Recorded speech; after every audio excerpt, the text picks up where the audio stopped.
আসসালামু আলাইকুম রহমতুল্লাহ। উম্মত এরকম ডিভাইড হয়ে গেছে যে কেন 3 দিনের জামাতে যাওয়া লাগবে, কেন পীর মুরিদে যাওয়া লাগবে, কেন ইসলামী মুরব্বীর কাছে যাওয়া লাগবে। আসলে এই ব্রেন খাটায় দিন চলে না। দিন শিখার জিনিস, বোঝার জিনিস, আমলের জিনিস।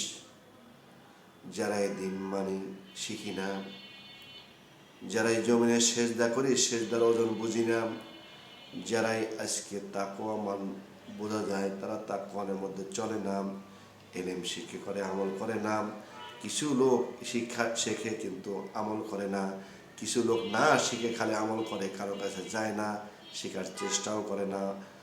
এই জন্য দেখেন হিংসা বিদ্বেষ আমাদের মধ্যে বেশি হওয়ার কারণে আমাদের আমলের নুন নাই, ইসলামী মুরব্বী নাই।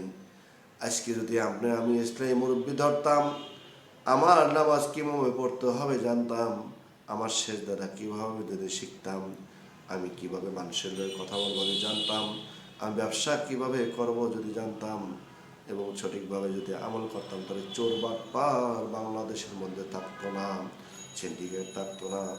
এই জন্য ব্যবসা যারা করে তারা মুরব্বীদের ধরে তারা ব্যবসা করাম, যারা চাকরি করে সঠিক পদ্ধতিতে চাকরি করাম।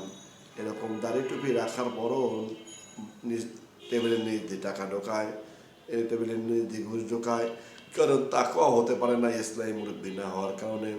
বেশি বেশি করে ইসলামী মুরব্বীদের কাছে যাওয়ার তৌফিক দান করুক, আমিন।